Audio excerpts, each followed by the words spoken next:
आयशा रजी अल्लाह तआला अन्हा फरमाती है, दफा मैं रात को सोई हुई थी, मेरे साथ हुजूर सल्लल्लाहु अलैहि वसल्लम मेरे बिस्तर भी थे। रात को अचानक मेरी आंख खुली तो देखा हुजूर सल्लल्लाहु अलैहि वसल्लम मेरे साथ बिस्तर पे नहीं है। मैं उठ के हुजूर सल्लल्लाहु अलैहि वसल्लम को तलाश करने लगी और चलते चलते वो जन्नतुल बकी के कब्रिस्तान तक पहुंच गई। देखा हुजूर सल्लल्लाहु अलैहि वसल्लम वहां पे थे। हुजूर अकरम सल्लल्लाहु अलैहि वसल्लम ने मुझे जब वहां अचानक देखा तो आप सल्लल्लाहु अलैहि वसल्लम ने फरमाया कि आयशा, तुम क्या समझती हो कि मैं तुम्हारे साथ, कि तुम क्या समझती हो कि अल्लाह और उसका रसूल तुम्हारे साथ जुल्म करेंगे? ये सवाल इसलिए था कि जब एक आदमी की एक से ज्यादा बीवियां हों तो आदमी पे लाजिम होता है कि एक रात एक के पास, एक दूसरी के पास, एक तीसरी के पास, इस तरीके से रहे। तो अब जिसकी बारी है उसके पास रहने की बजाय दूसरी के पास चले जाना, ये जुल्म है। हजरत आयशा रजी अल्लाह तआला अन्हा से ये हुजूर सल्लल्लाहु अलैहि वसल्लम पूछ ही इसलिए रहे कि आज रात को रहने की तुम्हारे साथ बारी थी, तो तुम्हें क्या ख्याल है कि मैं जुल्म कर रहा हूँ तुम्हारे ऊपर, कि मैं यहाँ से तेरे पास से उठ के किसी और बीवी के पास चले जाऊंगा जबकि बारी तुम्हारे पास रहने की थी?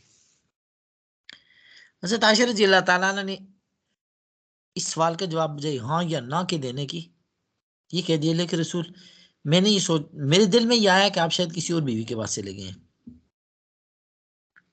हुजूर अकरम सल्लल्लाहु अलैहि वसल्लम ने फरमाया कि आयशा, ये जो आज की रात है, शाबान की दरमियानी रात,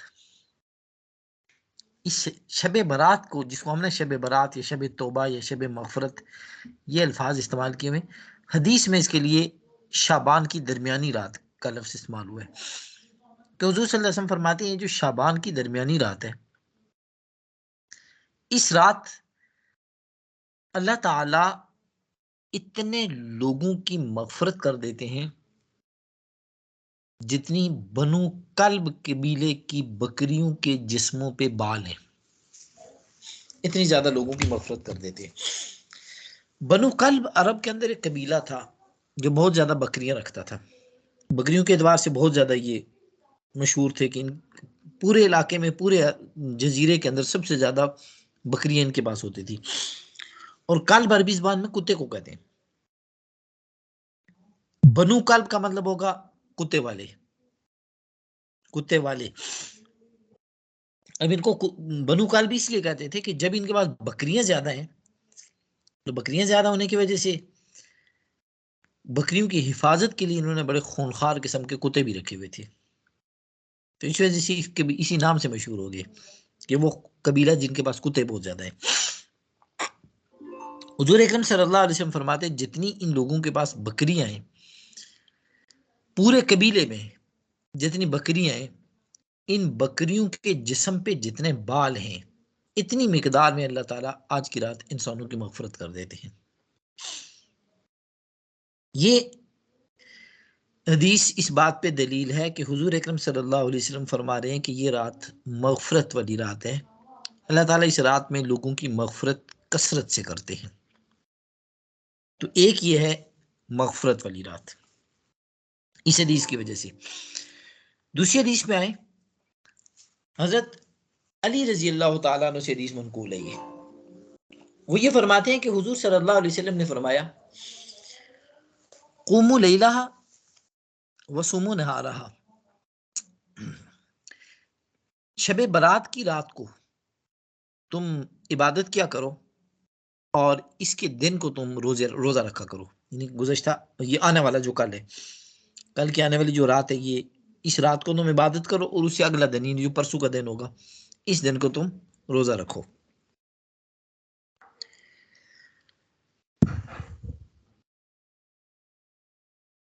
हुजूर सल्लल्लाहु अलैहि वसल्लम ने फरमाया कि ये रात ऐसी है, शबान की दरमियानी रात, यानी 15 शबान जो कल आ रही है, ये रात हुजूर सल्लल्लाहु अलैहि वसल्लम फरमा रहे हैं कि ये इतनी फजीलत वाली रात है कि सूरज गुरूब होने के बाद से लेकर सुबह सादिक तक ये पूरा वक्त ऐसा है कि इस वक्त में अल्लाह ताला बरे रास्त खुद ऐलान कर रहे होते हैं, यानी फरिश्तों से नहीं करवा रहे, खुद ऐलान कर रहे हैं। अल्लाह ताला ये फरमाते हैं, हल में मुस्तरज़िक़, हल में मुस्तगफिर, कोई बंदा ऐसा हो जिसने आज गुनाह माफ करवाने हो। ऐलान हो रहा है, ऑफर हो रही है कि हाँ भाई किसी ने अपने गुनाह माफ कराने हैं तो बताओ, किसी बंदे ने अपने अगर गुनाह माफ करवाने हैं तो बताओ। ऊपर से ऐलान किया जा रहा है कि तुम्हें अगर गुनाहों की मगफरत करवानी है तो बताओ। हल मिम मुस्तरजिकिन, कोई ऐसा इंसान जिस इंसान को आज रिस्क की तलाश हो, यानी जो तुम्हारे सोर्सेज ऑफ इनकम है, जो तुम्हारे जरिए माश है, जितनी मिकदार का तुम्हारा रिस्क तुम्हें दिया गया है, ये तुम्हें कम लग रहा है, ये रिस्क तुम्हें थोड़ा लग रहा है, इस रिस्क के अंदर तुम्हें कोई तंगी तकलीफ हो रही है, इस रिस्क से तुम्हारे गुजारे पूरे ठीक तरीके से नहीं हो रहे, तो हल में मुस्तरज़िक़िन, तुम में से कोई ऐसा बंदा है कि जो मुझसे रिस्क मांगे, मैं रिस्क दूंगा। यानी अगर नहीं है रिस्क, दूंगा। अगर है तो तुम मजीद मांग लो, मैं आज की रात तुम्हें दूंगा। कोई ऐसा इंसान है जो किसी मुसीबत में हो, उस मुसीबत के अंदर आज वो मुझसे मदद मांगे, मैं उसकी मदद करूं। ये पूरी रात हुजूर सल्लल्लाहु अलैहि वसल्लम फरमाते हैं कि सूरज गुरूब होने से लेकर सुबह सादिक तक ये अल्लाह ताला खुद आवाज लगा रहे होते। और सिर्फ ये तीन चीजें नहीं, हलमिन कजा, हलमिन कजा, हलमिन कजा, दो तीन दफा हुजूर सल्लल्लाहु अलैहि वसल्लम ने ये लफ्ज इस्तेमाल किया कि अल्लाह ताला ये फरमाते तुम्हें ये चीज चाहिए हो, ये चीज चाहिए हो, ये चीज चाहिए हो। ये चीजें नहीं जिक्र की हुजूर सल्लल्लाहु अलैहि वसल्लम, हलमिन कजा एक ऐसा जुमला इस्तेमाल कर दिया कि जिसमें हुजूर अकरम सल्लल्लाहु अलैहि वसल्लम फरमा रहे हैं कि अल्लाह ताला इंसान को कह देते हैं हाँ तुझे किसी को कुछ और चाहिए हो, किसी की कोई और तमन्ना हो, किसी की कोई और मुराद हो, दो तीन तो हुजूर सल्लल्लाहु अलैहि वसल्लम ने गिन के बताइए, अल्लाह ये तो कहते ही हैं। इसके अलावा बाकी हाँ भाई किसी की कोई और ख्वाहिश, कोई और तमन्ना, कोई और हसरत, कोई और इल्तिजा, कोई और आरजू, बताओ किसी के दिल में कुछ है, मांगो आज की रात में दूंगा। तो इसमें इंसान चाहे दुनिया के एतबार से कोई दुआ मांगे, तमन्ना करे, या इल्तिजा करे, अल्लाह वो भी कबूल करते हैं। और अगर आखिरत के एतबार से अगर कोई करे, अल्लाह वो भी कबूल करते हैं। इस रात का ये माना नहीं कि सिर्फ इंसान बस तौबा और इस्तिगफार ही करे। वो तो मैंने बताया ना कि हुजूर सल्लल्लाहु अलैहि वसल्लम ने फरमाया कि अल्लाह ताला इस रात को इंसानों की मगफरत करते हैं। अब ज़ाहिर है अल्लाह खुद कह रहे हैं हाल में मुस्तगफिरीन, हाँ बंदे गुनाह माफ करवाने हैं तो बता, आज माफी मांग ले। लेकिन दूसरी तरफ साथ ये भी कि दुआओं की कबूलियत के एतबार से ये रात बड़ी अहम रात है। और ये आम दिनों में होता है ना, जैसे जुमे के दिन आपने पढ़ा हुआ है कि जुमे के पूरे दिन में कोई एक टाइम ऐसा है जिस टाइम में अल्लाह ताला दुआ कबूल करते हैं, लेकिन वो टाइम कौन सा है ये मालूम नहीं। इसी तरीके से लैलतुल कद्र रमजान की आखिरी 5 रातों में से कोई एक रात है, लेकिन इनमें से कौन से वाली है ये कंफर्म नहीं।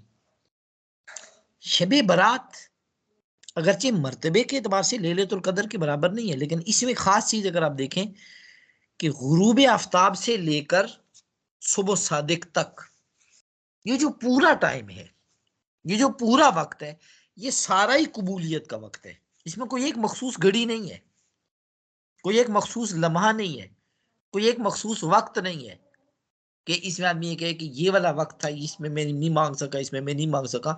ले शब बारात की फजीलत जो है वो पूरी रात गुरूब आफ्ताब से लेकर सुबह सादिक तक की पूरी रात, ये सारी की सारी एक ही जैसी फजीलत के एतबार से है।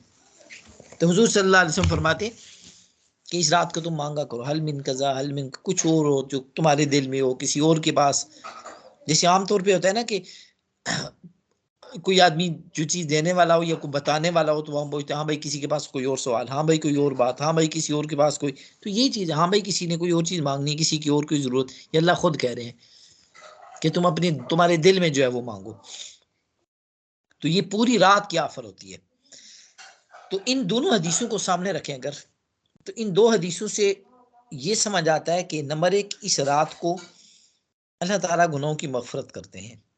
नंबर दो, ये समझ आता है कि इस रात को अल्लाह ताला इंसानों की ज़रूरियात पूरी करते हैं, इंसान की दुआएं कबूल करते हैं, इंसान की तमन्नाओं के मुताबिक जो अल्लाह से वो मांगे अल्लाह ताला इसको देते हैं। वो मगफरत सब की होती है। दो इंसानों के बारे में हुजूर सल्लल्लाहु अलैहि वसल्लम ने फरमाया कि इस रात को मगफरत नहीं होती। नंबर एक, वो इंसान जो शिर्क का मुर्तकिब है। जब तक वो शिर्क छोड़ नहीं रहा उस वक्त तक इसकी मगफरत नहीं होती। नंबर 2, वो मुसलमान जो शिर्क तो नहीं करता है मुसलमान, लेकिन इसके दिल में किसी के बारे में कीना है। कीना किसको कहते हैं? एक तो होता है ना नफरत है, जैसे कोई आदमी दिल से अच्छा नहीं लगता, इसको कीना नहीं कहते, इसको नापसंदीदगी कहते हैं। एक आदमी आपको दिल से अच्छा नहीं लग रहा, तो ये दिल एक ऐसी चीज है जो किसी इंसान के इख्तियार में है भी नहीं। बाज़ औक़ात एक इंसान बहुत अच्छी चीज को रिजेक्ट करके एक लो क्वालिटी की चीज को पसंद कर लेता है। इंसान की इसमें इंसान का बाज़ औक़ात इख्तियार नहीं भी चलता होता, और ये इख्तियारी सद तक है कि हुजूर सल्लल्लाहु अलैहि वसल्लम अपनी बीवियों के दरमियान बराबरी की तकसीम करके आप सल्लल्लाहु अलैहि वसल्लम आखिर में दुआ भी मांग रहे हैं, अल्लाह माज़ा किस्मी फ़ी मामलिक फ़ला तलुमनी फ़ी मा तमलिक वला अमलिक, अल्लाह ये मेरी तकसीम है जिसका इख्तियार मैं रखता हूँ, यानी मैं ज़ाहिरी इंसाफ कर रहा हूँ, सबके हुकूक बराबर पूरा कर रहा हूँ, लेकिन एक मामला ऐसा है कि जिसका इख्तियार तेरे पास है मेरे पास नहीं है, उसमें तो मुझे न पकड़ना। मुफस्सिरीन फरमाते हैं इससे मुराद हज़रत आयशा की मोहब्बत है, कि दिल से आयशा मुझे ज़्यादा अच्छी लगती है बाकियों बीवियों की निस्बत। तो अब किसी इंसान का पसंद होना या नापसंद होना ये बाज़ औक़ात इंसान के इख्तियार में नहीं भी होता। तो किसी इंसान को नापसंद करना, किसी इंसान को, कोई इंसान आपको अच्छा नहीं लगता तो ये कीना नहीं है। कोई इंसान आपको बुरा लगता है तो ये कीना नहीं है, इसको कीना नहीं कहते। कीना किसको कहते हैं? आप किसी इंसान के मुतालिक दिल में ये बात रखें और इससे मौके पे रहें, मौके की तलाश में कि जब मुझे मौका मिलेगा ना तो इससे मैंने इसका रास्ता रोकना है, किसी एतबार से उसकी कामयाबी है तो उसके बारे में रुकावट बननी है, उसका कहीं काम हो रहा है तो उसके बारे में, यानी उसके फायदे में रुकावट बनना और उसको नुकसान पहुंचाने की कोशिश में रहना, इसको कीना कहते हैं। तो हुजूर सल्लल्लाहु अलैहि वसल्लम फरमाते हैं कि जिस इंसान के दिल में कीना होगा अल्लाह ताला उस इंसान को इस रात की भी मगफरत नहीं करते। तो ये दो इंसान छोड़ के बाकी सारे इंसानों की इस रात को मगफरत हो जाती है। इस रात को अमाल कौन से करने चाहिए? दूसरी दूसरी चीज जो है वो दूसरा टॉपिक है, इस रात को अमाल कौन से करने चाहिए? हुजूर अकरम सल्लल्लाहु अलैहि वसल्लम से कोई एक मखसूस अमल मौजूद नहीं है, कि मनकूल नहीं है कि आप सल्लल्लाहु अलैहि वसल्लम ने ये फरमाया कि इस रात को फला मला अमल करो। नमाज, जिक्र, तस्बीह, इबादत, तिलावत, क्या करना है क्या नहीं करना, हुजूर सल्लल्लाहु अलैहि वसल्लम ने कोई मखसूस और मुतय्यन करके नहीं बताया कि ये करो। हाँ ये कहा कुमू लैला, रात को इबादत करो, जो इबादत आसान हो आपको। कुरान के अंदर दिल लग रहा है तो कुरान करो, तस्बीह के अंदर लगता है तो वो करो, सलातो तस्बीह में लगता है तो वो करो, नवाफिल में लगता है तो वो करो, जिक्र अज़कार में लगता है तो वो करो, दुरूद शरीफ में लगता है तो वो करो। जिस काम में आपका आप जब वो सुकून से कर रहे हैं, आराम से कर रहे हैं, वो कोई भी इबादत की जा सकती है। और इसमें पूरी रात अगर हो जाए तो बहुत अच्छी बात, लेकिन पूरी रात ना हो तो कुछ ना कुछ मिकदार में तो इंसान कर ले, क्योंकि ये मगरिब से लेकर सुबह सादिक तक की पूरा वक़्त ऐसा है कि जो इस फजीलत वाला है।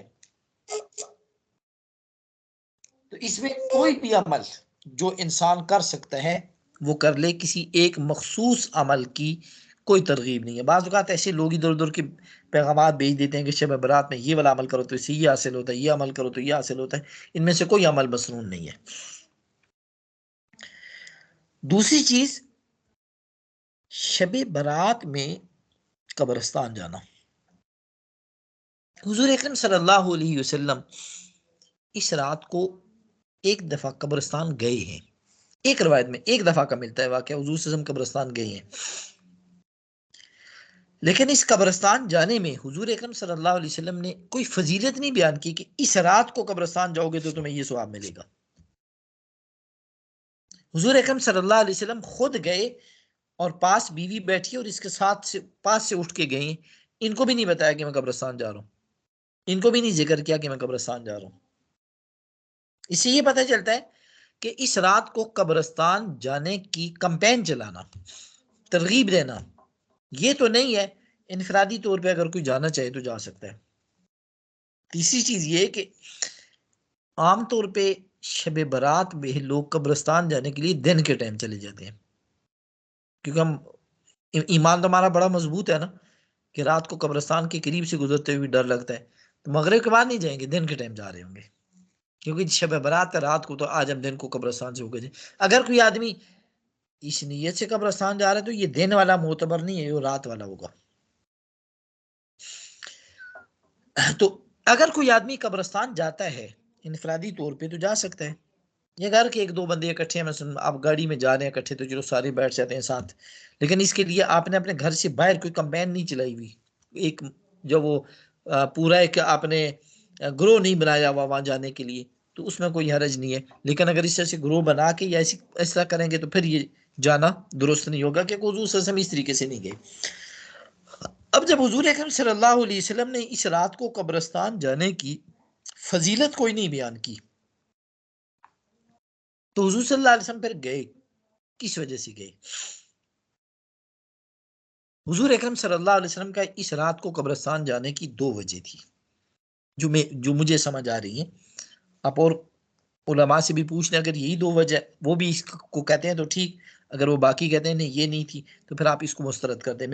मुझे जो समझ आ रही है इसकी दो वजह वो ये हो सकती हैं, और ये मेरी जाती राय है, किसी किताब में पढ़ा नहीं है मैंने, लेकिन दो बातें मुझे इसकी वजह समझ आ रही है कि इस रात को हुजूर सल्लल्लाहु अलैहि वसल्लम शब बारात की रात को कब्रिस्तान क्यों गए। नंबर एक, हुजूर अकरम सल्लल्लाहु अलैहि वसल्लम ने फरमाया कि इस रात को अल्लाह ताला कसरत से लोगों की मगफरत करते हैं।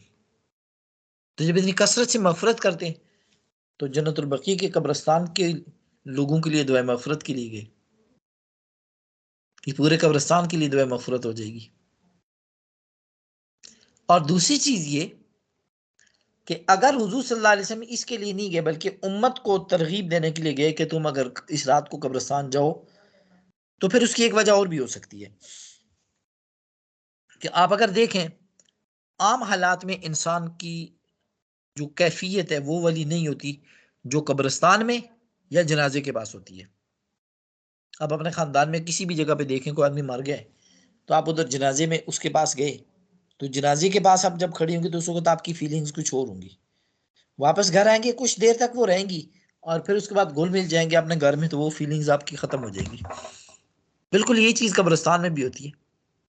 अब कब्रिस्तान में जाए तो कब्रिस्तान में दाएं बाएं जहां भी देख रहे हैं कब्रें ही कब्रें, तो अब आप क्या होगा, आपको तो ये एक फिक्र होगी कि एक वो आपकी फीलिंग्स उस वक्त तब्दील हो जाएंगी, आपके जो एहसासात हैं वो तब्दील हो जाएंगे। उस वक्त इंसान के ऊपर जो कैफियत होती है, इसमें इंसान को अल्लाह की तरफ तवज्जो ज़्यादा नसीब होती है, और इस तवज्जो के वक़्त में जो इंसान दुआ मांग रहा होता है वो इंसान की दुआ कबूल होती है। ऐन मुमकिन है कि इस वजह से कि चलो लोग इसको देख के अगर कोई जाता है तो उस इंसान को ये खुशू खुजू नसीब हो जाएगा। अब इस रात को इस कैफियत में इंसान जब ये अपने लिए दुआ मांगेगा, तो इसका दुआ अपने लिए मांगना इसके अपने हक में या दूसरों के हक में ज्यादा मुफीद और बेहतर बन जाएगा। तीसरी चीज है कि औरत का कब्रिस्तान जाना, क्या औरतें जा सकती हैं? हुजूर अकरम सल्लल्लाहु अलैहि वसल्लम इस रात को हजरत आयशा रजी अल्लाह तआला अन्हा हुजूर सल्लल्लाहु अलैहि वसल्लम को तलाश करने के लिए कब्रिस्तान तक गई, लेकिन हुजूर सल्लल्लाहु अलैहि वसल्लम ने हजरत आयशा से नहीं कहा आयशा तुम क्यों कब्रिस्तान आई हो। इस पॉइंट पे जरा गौर करें थोड़ा, आयशा तुम क्यों कब्रिस्तान आई हो। एक हदीस अगरचे मौजूद है लान अल्लाह ज़ायरातिल कुबूर, जो औरतें कब्रिस्तान जाती हैं उनके ऊपर अल्लाह की लानत होती है।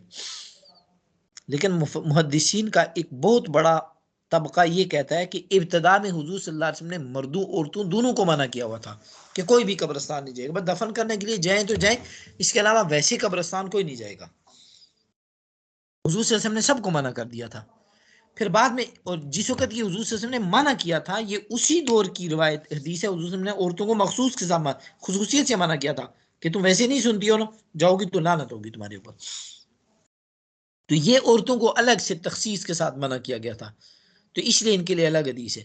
अब जब बाद में हुजूर सल्लल्लाहु अलैहि वसल्लम ने इजाजत दे दी, आप सल्लल्लाहु अलैहि वसल्लम ने फरमाया कि कुन तो नही तो अन ज़ियारतिल कुबूर, मैं तुम्हें कब्रों की ज़ियारत से मना किया करता था, कब्रिस्तान न जाओ, लेकिन अब मैं तुम्हें इजाजत देता हूँ। तो उलमा की जमहूर जमात यानी अक्सरियत इस चीज़ के कायल है। वो ये फरमाते हैं कि औरत अगर कब्रिस्तान जाना चाहती है तो जा सकती है। वो जो ममानियत थी वो पहले थी, जब मर्दों को भी ममानियत थी, औरतों को भी थी। एक जमात अगरचे बीच में इस चीज़ के कायल है कि ना जाए, लेकिन जो हज़रात ये कहते हैं कि जाए, वो भी कुछ शराइत के साथ। सबसे पहली चीज़ ये कि वहाँ जाके कुछ खराफात ना करें, बेपर्दगी ना हो, ज़्यादा वहाँ रोना पीटना और जजा फजा करना और बेसब्री का मुजाहरा करना, ये चीज़ें वहाँ जाके ना करें। तो उस सूरत में इनके लिए जाना जायज़ होगा। तो अगर ये वाक़या ज़ियारत कबूर पे कि उनकी ममानियत के बाद का है ना, तब यहाँ हज़रत आयशा हुजूर सल्लल्लाहु अलैहि वसल्लम के साथ खुद हुजूर सल्लल्लाहु अलैहि वसल्लम को तलाश करने के लिए अगरचे गई कब्रिस्तान, लेकिन कब्रिस्तान तो गई है ना। हुजूर अकरम सल्लल्लाहु अलैहि वसल्लम ने इनको नहीं कहा कि तुम कब्रिस्तान क्यों आई हो। इसी ये पता चलता है कि औरत के लिए उस तरह की सख्त पाबंदी नहीं है जिस तरह की आम तौर पे आज बयान कर दी जाती है कि औरतें कब्रिस्तान ना जाएं। तो अगर औरत जाती है तो जा सकती है, लेकिन इन शराइत का ख्याल रखे, जैसे मैंने बताया, पर्दे का ख्याल रखे, वहां मर्दों औरतों का इख्तिलात ना हो। और तीसरी चीज ये कि वहां पे जब औरतें जाएं तो औरतें के जाने की सूरत में वहां जजा फजा, बेसब्री का मुजाहरा और दीगर खुराफात जितनी है वो ना हो, तो फिर इस सूरत में इनके लिए जाना जायज़ होगा। तीन चीज़ें होगी हमारी। नंबर एक, शब बारात की फजीलत। नंबर दो, शब बारात में किन लोगों की मगफरत नहीं होती। नंबर तीन, शब बारात के अंदर कौन से वाले आमाल इंसान को करना चाहिए। ये तीन चीज़ें होगी।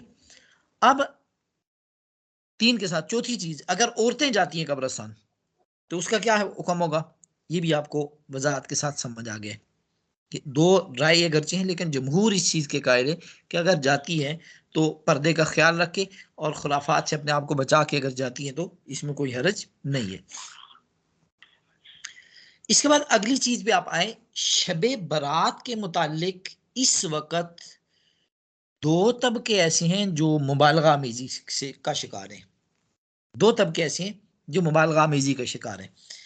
एक वो है जिन्होंने शबे बारात को इज्तिमाई इबादत बना लिया है। एक तबका वो है जिन्होंने शब बारात को इज्तिमाई इबादत बना लिया। इज्तिमाई इबादत का मतलब ये कि शब बारात पे लोग आ रहे हैं इकट्ठे होके, ज्यादा मिकदार में जमा होके मस्जिदों में प्रोग्राम और ये सारी चीजें होना शुरू हो गई हैं। ये इस्लाम का हुक्म नहीं है, नफली इबादत है इस रात की, और ये इबादत इनफिरादी इबादत है, इज्तिमाई इबादत नहीं है, इनफिरादी इबादत है। दूसरी चीज ये, एक तबका ये है जो ये गलत कर रहा है, ये मुबालगा कर रहा है इसमें। एक और तबका है जो एक और मामले में मुबालगा कर रहा है, और वो ये कहते हैं कि शब बारात का वजूद ही कोई नहीं है, शब बारात सिरे से आई कुछ भी नहीं। ये दूसरा तबका है कि शब बारात का कोई वजूद नहीं है। इन लोगों से जब पूछा जाए कि शब बारात के मुनकिर क्यों, तो वो ये कहते हैं कि अहादीस ज़ईफ है, कोई ये एक भी सही हदीस मौजूद नहीं है। ये बात हदीस के बारे में या शब बारात की फजीलत या किसी भी हदीस के बारे में कहने वाला वो तबका होता है जो उसूल हदीस से, जो इल्म हदीस से मुकम्मल तौर पे ना वाकिफ है, जिनको पता ही नहीं है इल्म हदीस, इल्म उसूल हदीस क्या चीज़ है, इससे मुकम्मल तौर पे ना वाकिफ है, और ये कहते हैं जी हदीसें ज़ईफ हैं, कोई सही हदीस नहीं है। यहाँ एक चीज़ ध्यान में रखिए, किसी भी हदीस के काबिल अमल होने के लिए, काबिल अमल होने के लिए उसका सिर्फ सही होना काफी नहीं है, ये सही होना जरूरी नहीं है। जिस तरह सही हदीस काबिल हुज्जत है, उससे मसाइल साबित हो सकते हैं, उससे शरी हुक्म साबित हो सकता है, इसी तरीके से सही के बाद दूसरे दर्जे की हदीस है जिसको कहते हैं हसन। ये हसन हदीस जो होती है वो हदीस भी इस दर्जे और इस पाए की होती है कि वो मुस्तनद होती है, मोतबर होती है, उससे शरई अहकाम साबित हो सकते हैं।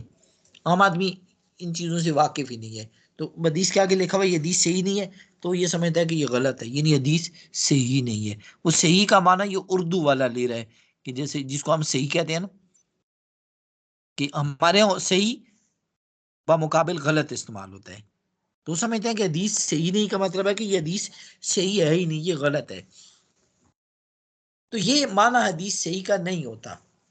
सही एक इस्तिलाह है, हदीस के अंदर 8 किस्म की जो शराइत पाई जाए तो उस हदीस को सही कहते हैं। जिसमें 8 शराइत नहीं पाई जाती उस हदीस को सही नहीं कहते, लेकिन इसका यह मतलब नहीं कि वो हदीस ज़ईफ होगी।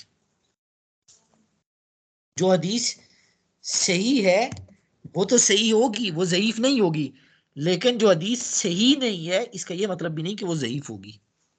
जो सही नहीं वो ज़ईफ नहीं होगी, वो कुछ और भी हो सकती है, वो हसन के दर्जे में जा सकती है।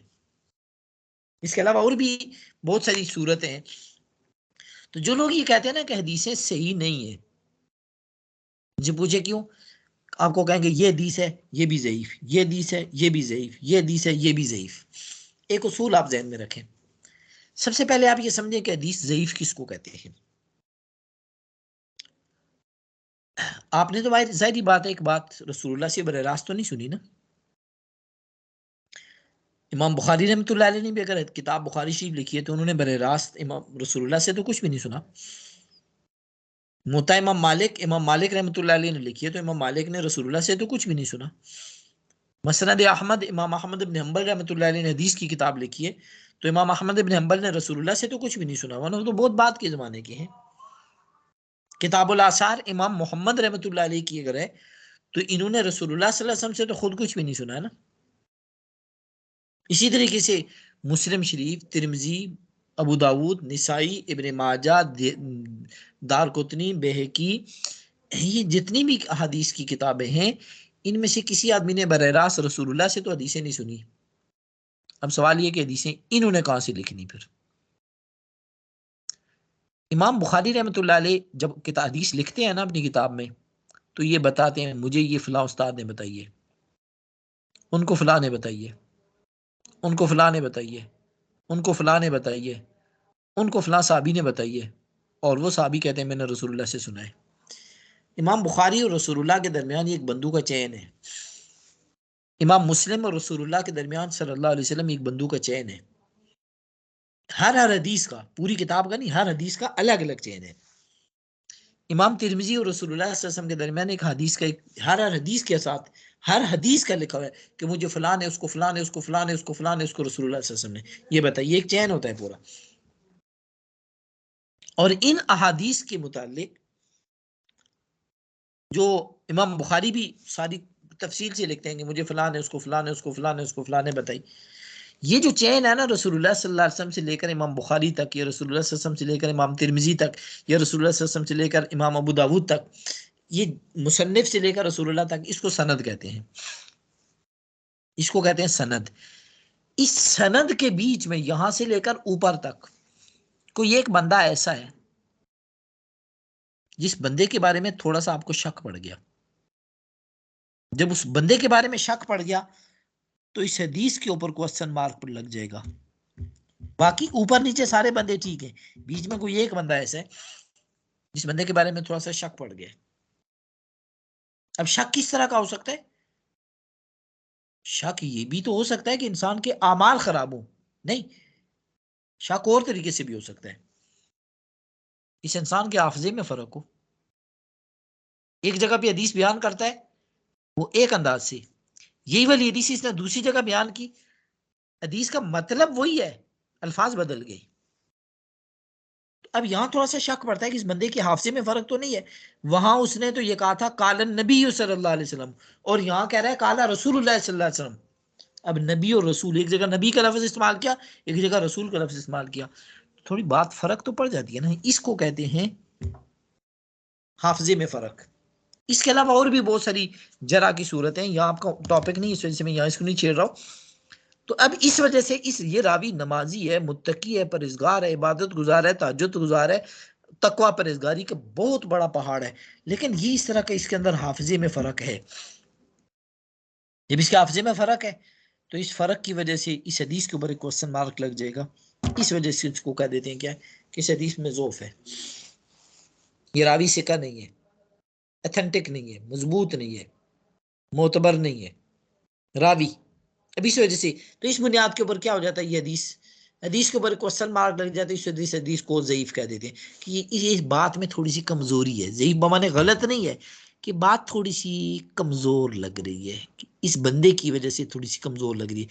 ऊपर वालों पे भी कोई एतबार नहीं है, ऊपर वाले ठीक आ रहे हैं, नीचे वाले भी ठीक हैं, ये वाला जो एक बंदा है ना, ये थोड़ा सा कमजोर बात कर रहा है, इस वजह से थोड़ी सी कमजोरी आ गई। अब इस वजह से हदीस को क्या कहते हैं, कि बात थोड़ी सी कमजोर लग रही है। अब जो ये समझ आ गई अगर आपको हदीस ज़ईफ क्या होता है, तो अब समझिए जो असल चीज मैं जिस पे आना चाह रहा हूं वो ये, कि एक बात एक हदीस में मौजूद है और उस चैन से उस सनद से आप देखते हैं तो आपको हदीस ज़ईफ लग रही है। यही बात आप दूसरी सनद से देख रहे हैं तो वहां पे भी आपको ज़ईफ लग रही है।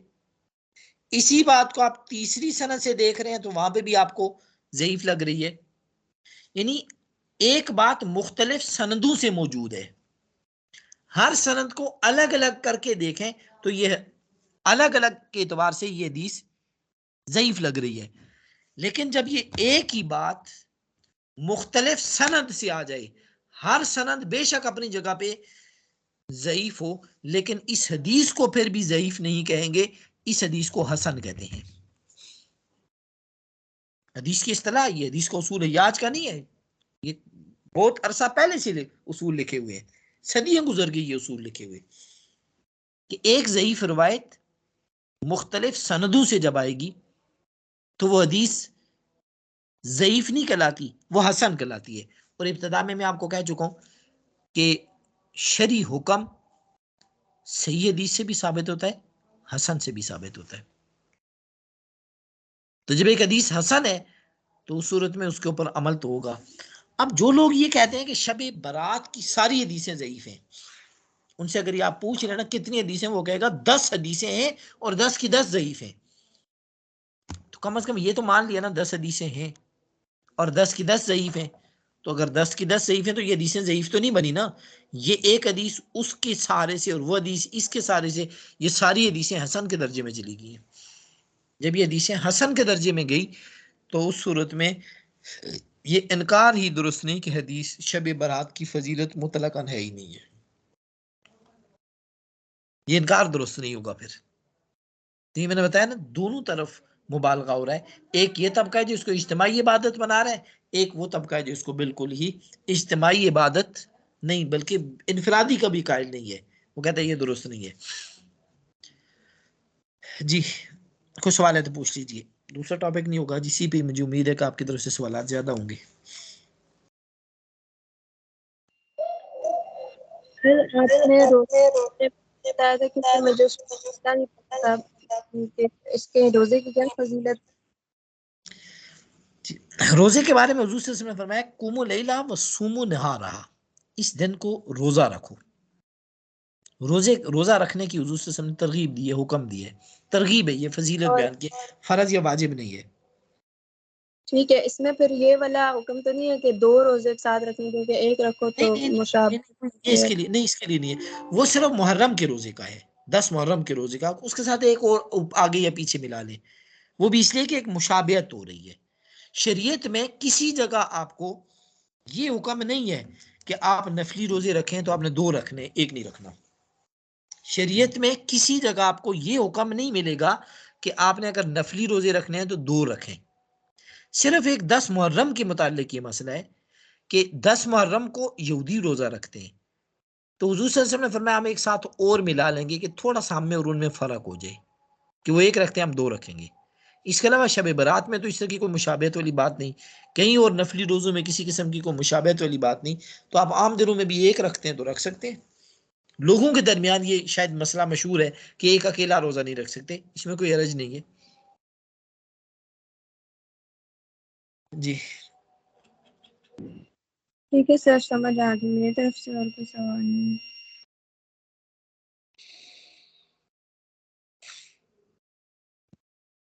फास्ट में ऐसे ही होता है ना कि जैसे रोज़ा रखते हैं तो जैसे इफ्तारी वगैरह बना रहे हैं तो फिर ये लोगों का ये भी होता है कि चलो यार आज शब बारात है तो हम लोग इधर-उधर भेज देते हैं, इस चीज़ से सवाब मिलेगा। और एक और चीज़ ये भी थी कि शब बारात के दिन जैसे आप अपने घर वालों को खाना वगैरह अच्छा खिलाओ ये वो इस चीज़ के बारे में क्या है? शब बारात पे तो इस तरह की कोई हदीस या कोई फजीलत मेरे मुताले में, मेरे इल्म में नहीं है।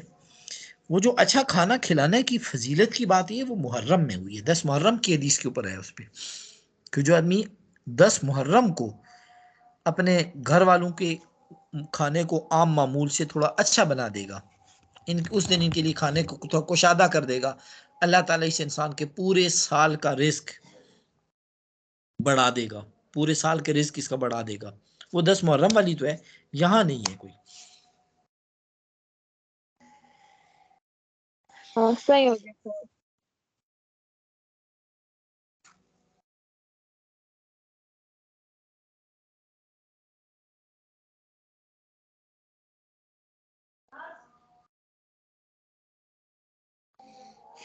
दूसरा ये कुछ लोग